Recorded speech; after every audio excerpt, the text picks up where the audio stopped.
communication, like being able to receive feedbacks, are the things that are going to keep you on that particular level.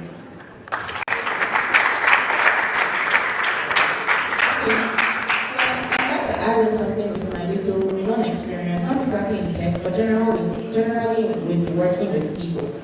So the aim is to build a balance of both high technical skills and creative. So it depends on where you are in the journey. Sometimes some people just need to be really good at their technical skills, right? So let's say like now, you guys already have a background in computer science. So to a very large extent, you already are proficient in technical skills, right? That's great. So that's probably what is going to put your foot to the door. Learn how to communicate, how to give feedback, how to know to do that in the chain of command and all of that. But for people who are just trying to start getting into tech, like this lady that's spoken about the president and all of that, she doesn't have technical expertise. And then in a room where there are people that are probably technically competent, her soft skills can probably make her stand out. And then as far as this person can communicate, this person is teachable, and what you just have to do is probably learn the skills. In that case, the person that is technical and cannot communicate, and the person that can communicate and is a fast learner will definitely have the advantage. So it's just important to try and get yourself a blend of the two as much as possible. See what you're good at and try and supplement. So I'll take my practice. And that's about imposter syndrome, right? Imposter syndrome is quite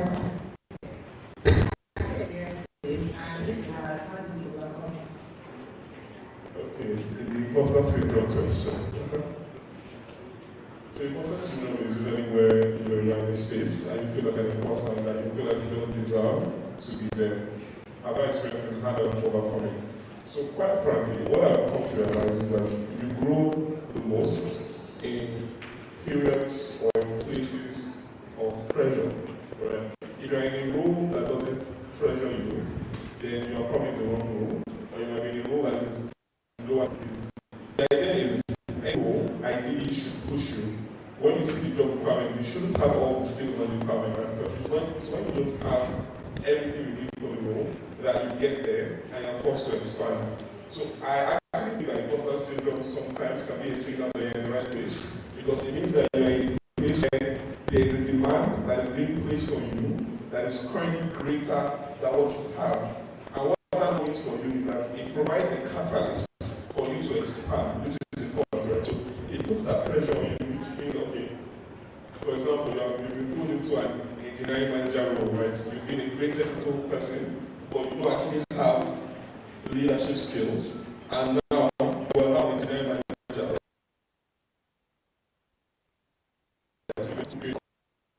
Right now, but like right now, you're an engineering manager and you have a team leading, right? So now, because you know that you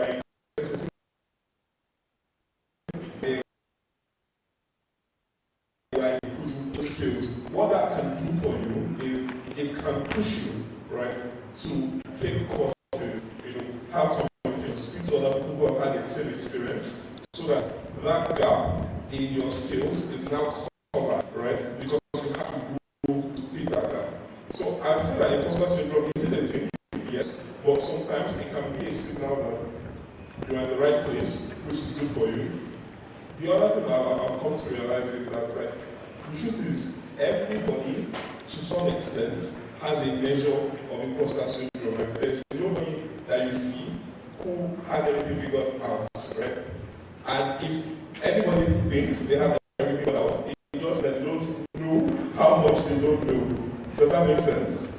So it means that everybody has some extent, some measure of syndrome in one area or another. So you learn to live with it and let it provide a catalyst to push you forward, as opposed to being, something that pushes you back or forces you to go and hide because you think you don't let it push you forward.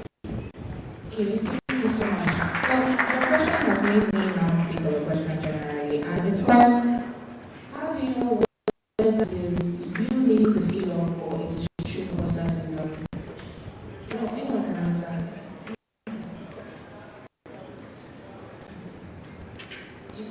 If your question, right, how do you differentiate between this you need to skill or you have an imposter syndrome? Or is it you have imposter syndrome? I think that what exactly is causing the imposter syndrome? I think for me, the point at which I experienced the most imposter syndrome is when I just like joined a new, let's say I joined a new company, joined a new team, I joined a new, that's like I had imposter syndrome. I questioned myself a lot. What do you believe in this role? Why am I even here? Because I'm woman. So most teams I joined, I'm the only woman on that team, right? So I joined the team and I'm like, I don't even know what it is I'm doing here, right? They said I have something that makes them want to be a part of this team, right? So one thing like Fenty said was, for me, one thing that makes me get over imposter syndrome really is the point at which I realize that everybody, and I'm someone that believes in listening to a lot of people's stories. So I attend conferences, listen to people, and when I realize that even those I look up to, those I feel like they haven't all figured out, also experiencing imposter syndrome, it became something that I tried my best to identify what exactly is causing this imposter syndrome for me. Is it because this role is a new role for me? Is it because whatever I don't know it? Is it because the task my team lead gave me last week I wasn't able to figure it out? Is it because the installation I wasn't able to do it? If they get to work, learn, go online, watch videos, ask people, reach out to people on your team. Oh, I tried this out. I went online, I checked results, and I'm still not going out. Please can you help me? Do you understand? So I think for me, one of the things I realized is us looking at that's causing this imposter syndrome.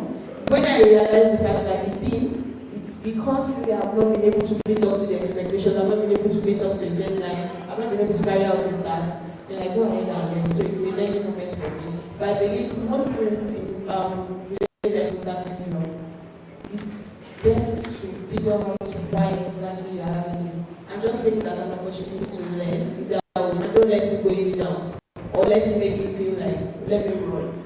Honestly, because I was also reading a book recently where they said there are two options when you feel like you're good at something or you are scared to do something. It's either you run away or you face it. Now, running away does not mean you escaped it. Running away is you restrict yourself to not be able to face the problem. But it's when you face that problem, you increase. So definitely, imposter syndrome for me. Identifying it is mostly always like the next for me. I just do that. Thank you so much. That's such a Okay, so I have a counterintuitive way of viewing things. I'm sorry, like I'm happy that I was in Nigeria.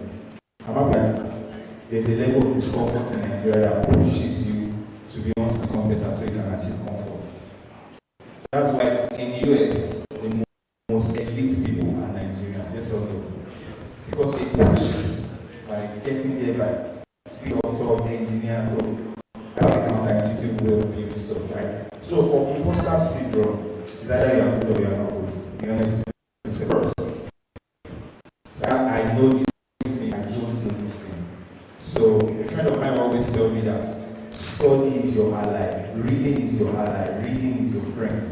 So I don't know this thing. Be honest with yourself, you don't know it. Get the help that you need as much as possible. Like you said, imposter syndrome is a sign that you are in the right place. And sometimes it can be a sign that you are not in the right place. You must be able to define that. Very, very important.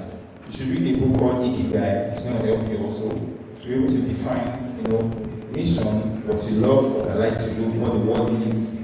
It helps you, right? Because sometimes imposter syndrome is a sign for you to pivot.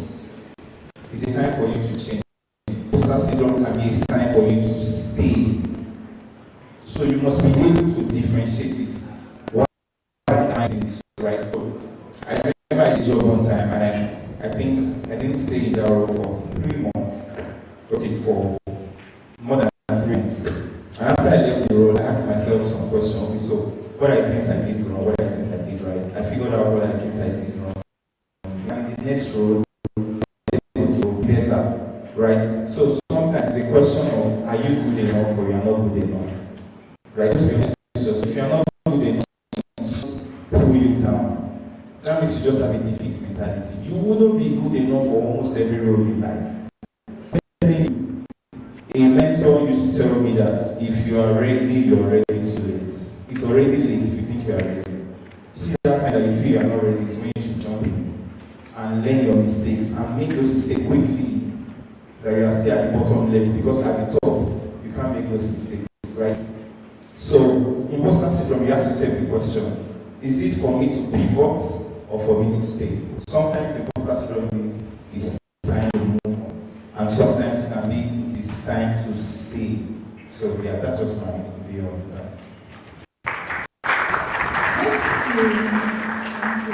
Just to keep in line, challenges have you faced and how have you been able to meet them? Okay, so many challenges are faced as the only woman in my team. Being a minority, generally. So like a woman is male-dominated space. It's a minority according to statistics. I mean, when you use the word minority for women, it bothers me. You are demeaning. No. She's just maybe the only woman in the team, and that even makes it a great record. It's like the only person in the team. Come on, I see that as a value. I don't see that as bringing the woman down. So I think the word is just strict minority. Only woman, right? thank you. Although I have a question about that coming soon, so don't worry, I have your time. I like what I already explained, but I think if I got that question right, she's speaking based on statistics. Do you understand? And when you're speaking based on statistics, in that majority of minorities, not who has the most value at that point. So I think for me, I studied mechanical engineering, and right from secondary school, we had this thing where you split everybody.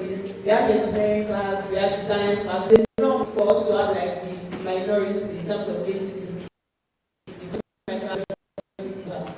So I think coming from that, I kind of knew, I was kind of used to it, majorly, like I was used to the fact that there are space I was mostly venturing into, I was going to be part of the minority in terms of statistics, right? So the first challenge I would say I usually face, I'm going back to the imposter syndrome, because now I'm going into a role, do you understand? And it's a new environment entirely, and there's this feeling when you know that this space I'm going into, the woman has been there before. Do you understand? I would say that doesn't comfort when I'm entering into a space. So I think I'm going to this. You know, if you're a Yoruba person, you say share operating, and you know the way they say share operating, you know that they're going for you to understand. And they're saying that as a woman, you have to do 3 times what a guy would do just for you to prove yourself for a particular role. Do you understand? And I've seen this come to play in different instances, in terms of pay range, in terms of what's it called, in terms of when the assignment tasks, in terms of a lot of things basically. And this is not to say that women are being downgraded in the tech space. It's actual problem. I've not faced the problem, but now most of those issues majorly stem from my own personal view of things. So firstly, I would say imposter syndrome. Secondly, I would say that being just wanting to prove yourself. You know when you have that thing, I don't know if you know women. We are women in this room. If you know women, have you seen the way guys move? When a guy wants to do something, All the confidence in the world. This confidence is crazy. I had someone that was curious to me join the team, and I mean, I joined for a year and I wasn't able to ask for a raise because I just like, I have to do times 3 of this thing. I think I have to do more. See these guys, they are not sleeping, so I'm not sleeping. Like I have to do more. How do I even ask for this raise? And this guy joined under 3 months, and the guy was asking for 3x. And then he entered my DM to ask me, what are they paying you? I'm planning on asking for this certain amount, and I said, hello. Divide my salary by 6. That's what I want to ask for, right? So, and you know that capacity that guys have, right, to do things, to take steps, to do all of those things. And that's why I said it might not apply to every woman, right? But I'm just speaking from my own point of view. So that audacity is also like a very big challenge when it comes to women in tech. I mean, so I'm active, I've practiced. I think now if I want to ask for a raise, I'm going to go there and I'm going to ask for what I want now. But then it was a major challenge. It was a major challenge for me just starting out. Yes, I think probably those two things I can remember for now. Maybe I'll just let baby add more to it. Usually, when people say job application and maybe there are 10 items on the list, most women don't usually apply and have 9 or 10 exams this. Oh man, even if they have 5, they will apply. And it shocks you that they will get the role. So, ladies, we really need to have audacity. Oh, yeah. Yeah, talking about audacity. I don't know, the women here, do you know about Shibud Africa? Yes, and you know Ada, right?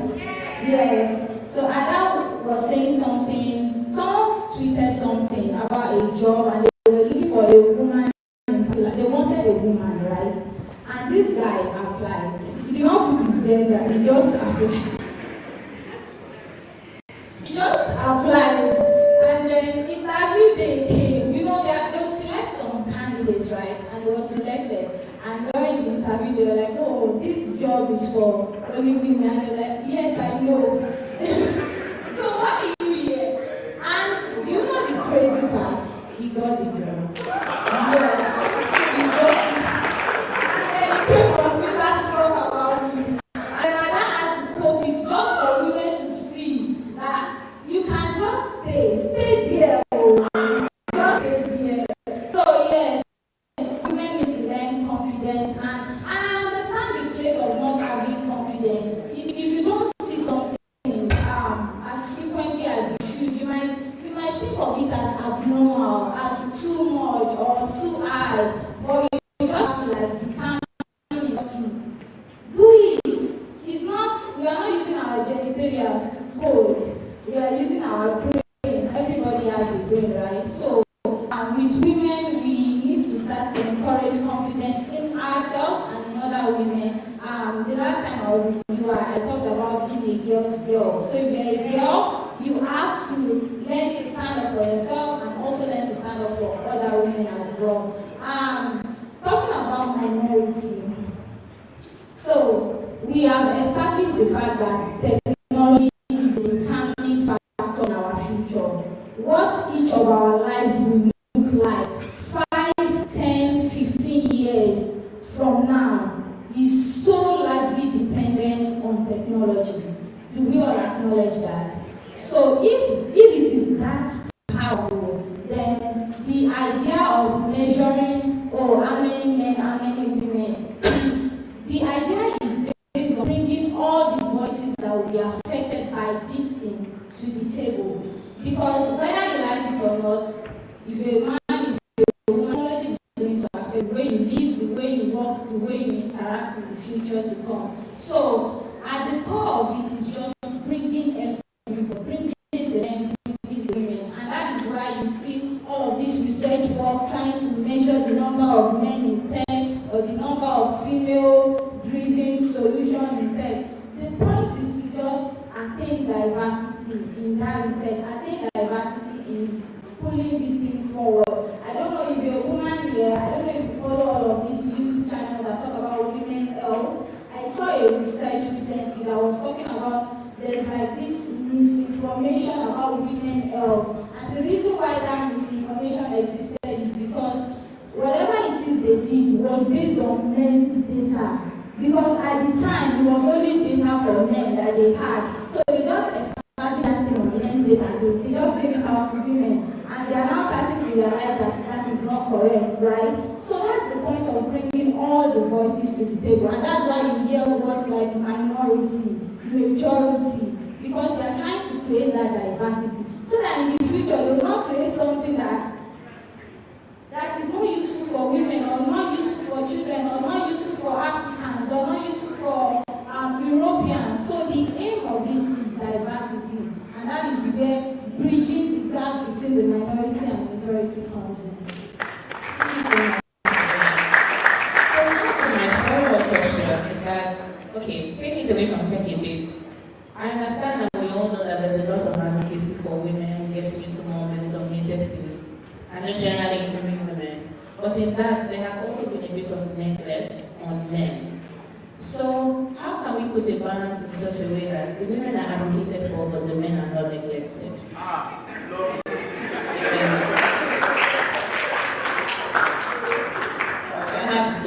So they are your time. Balance that. Alright, so I think one of the ways that we can balance it is to aim at what we are aiming at. It's not we don't want a scenario where, okay, I have a job and I'm now saying it's just women or it's just a man I want. The aim is equality. It's not to outrun the other party, right? Because this individual, I mean, we are not trying to like get what is someone else's. We are just trying to encourage equality. So I would say that general programs should also be highlighted. We have different tech communities that are not gender oriented. In fact, they are way more than the women-centric ones. And I feel like we're okay on that front. I also see some people trying to do something for, there was someone I was talking to recently that was talking about something for teenage boys that are building interest in their Yahoo. So they're trying to establish something to just divert their attention. So all of these things balance out in the long end. So it's not a matter of abandoning men or focusing on women. There will be a balance at the end of it all. There must be a balance at the end of it all. Thank you. So, right, this is my view about an ecosystem. Every ecosystem is a two-engine plane, right? The male and the female. One engine is functioning and the other is not functioning. One engine will carry more of the work and the gear out and to finally crash, right? So I really don't want to make this conversation a gender-biased conversation, trust me. So she mentioned about confidence, and I know you might not be able to link it, but I can link it to the word minority. It's the same thing they did for the black race, right? The reason why many of the black races are not as confident as them is that they have tutored us that we are the minority. That's the issue I have with that word, right? That's my own issue with that word. Like, I'm going to have girls and I will tell them, you are not a minority. If the brain of a man can do this and your brain can do it, come on. Who makes you a minority? That's my own view, right? So statistically, you can mention statistics, right? Now, number two, there are also other underlying agendas. I don't even want to go to out down on this. There are underlying agendas with an age that you can identify as anything. That was what happened last year. There was a program that was specifically for women. And guys, when they are identifying as women, and they allow them in, yes or no. It's all over Twitter. They posted it, they made it clear. They posted it, right? So we are actually getting to an age where these things are so blurred. Like the line is already blurred, right? But let's bring it down to our ecosystem in Africa. I think there should be programs that just target both boys and girls, young boys and young girls, right? Because if you look at just statistics about behavior, male have more tenacity sometimes than women. But if you come early for a young person, they are still young, they are starting to discover themselves, so you can quickly just help them to become more tenacious and just put in the work, right? So for me, I have issues with all this gender agenda. When we go for Oscar Fest, they will do women stuff in the morning. There's nothing for men. We will come and join the normal stuff. The second day, they will do it for men. In crypto, they have ShiFi. There's no EFI, right? There's ShiFi. In DevOps, they have the one for women. But one of my friends were having a conversation, and we said, look at the high-level tech guys. It's showing. Even with all the numbers it's showing. We can see that. I want to better place. So let's go there. Let's not go there, right? So for me, let's just do for male, do for the female, right? And it is tech is an enabler. Tech is an enabler. It should enable us. It should make us become a better version of ourselves. I really don't like when we bring up this thing. So thank you very much.